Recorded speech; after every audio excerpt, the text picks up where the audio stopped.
What's up, athletes? So, in the chat today, we had somebody ask the question, which is a fair question: why don't you live at the gym? And sometimes I think we have to take language barriers into play. So maybe they're just saying, like, why don't you just go to the gym all the time? Maybe they're just being sarcastic, but whatever the point, it makes a great talking topic.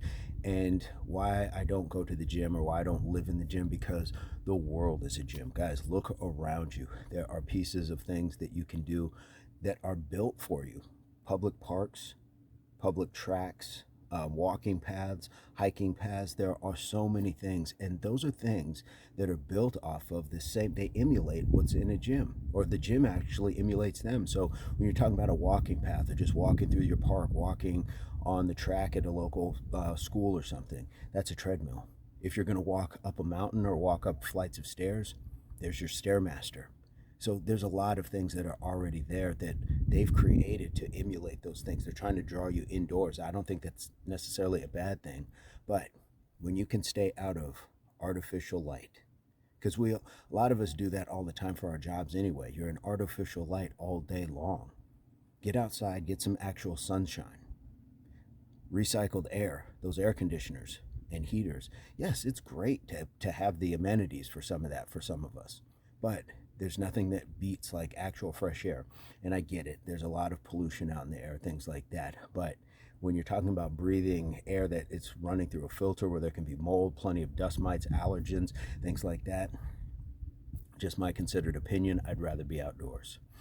When you're talking about the potential for becoming ill, gyms are largely, they're like up there like with prisons as places to get staph infections, because a lot of times if you just have the right employee not wiping down the equipment, or the wrong employee, or whatever you want, however you want to frame that, and then you come along and sit on it, yes, you are also given the ability to wipe things down, but does everybody? And so while it is our own responsibility, it still doesn't mean it's given a thorough cleaning. So I'd rather use a park bench or something like that. Now, are there germs all over that? Possibly, but probably less chance that somebody sweat or put some sort of bodily fluid on it that can be, contracted in a different way. But again, you don't even have to touch a park bench. If you're just out walking and just doing your push-ups in a certain area every once in a while, or doing your squats, you're not in contact with as much. So that's my point. So when they say, why don't you live at the gym? I don't have to, because you are the equipment. You are the original machinery that everything that is in a gym has emulated. Lat pull downs are pull ups. You just go out in the world and do that. Now, I know a lot of people can't always do that. So there's going to be certain exercises that you might need a gym to be able to build yourself up.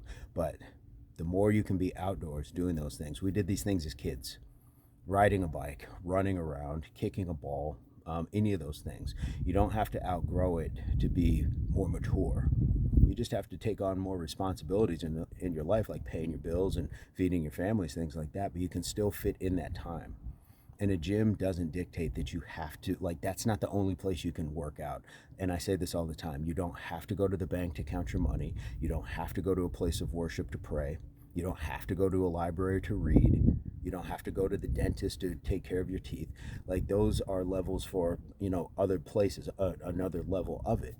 So if you go to church once a week, that's great. But are you praying during the week? Sure. So you can go to the gym once a week if you just wanted to hit like a particular part of your body that maybe the world doesn't provide. If you wanted a really heavy leg day or something. So guys, it's just my considered opinion, but I wanted to answer that question because I think that sometimes in the chats, a lot of these comments and questions, they get passed over, or I answer them really quickly because I'm still moving on. So I wanted to take the time to slow down, to give this one a real answer, because a lot of you have heard me say it all the time. It's our mantra: the world is a gym. And so get out and explore it. Now, I talk about situational awareness all the time, so make sure it is an area that you're comfortable with. Like if you're traveling and you're just going to try to go for a jog in a strange city, I wouldn't recommend that. Then I would use the gym that maybe your hotel provides, or at least know an area ahead of time that should relatively be safe. If you know somebody local from the area, have them show you. And if you're still not sure, This is why we walk in place, do our jumping jacks, things like that, where you can just do it in the comfort and safety of your own room. So plenty of opportunities to exercise, the world being a gym. It can still be indoors, your own home. It can be outdoors in your own backyard or out at a park. Again, just going in different areas to explore and find out what's going to work for you and say, oh, okay, there's a place that's got a little bit of grass over there. I can go over there and do some planks and push-ups, and there's some dumbbells or not dumbbells, but some monkey bars over there. I can go and hang and work on some other things. So guys, that's just my thought. I wanted to leave it. Let me know what you think. What's your ace up the sleeve, your advice, comment, your experience? Leave it in the chat. We'd love to hear from you guys. Have a good, positive conversation about this. And hopefully other people reading your comment can learn from it as well. So I hope this finds everybody in your place, pursuit or beginnings of total health, mind, body, and soul. And like we like to say, HWPO, that means hard work pays off. And this is the Impact Athletics Association. And in the meantime, there's a couple more videos and a subscription button. So guys, share this content as well and click on those videos and stick around. We'll see you soon.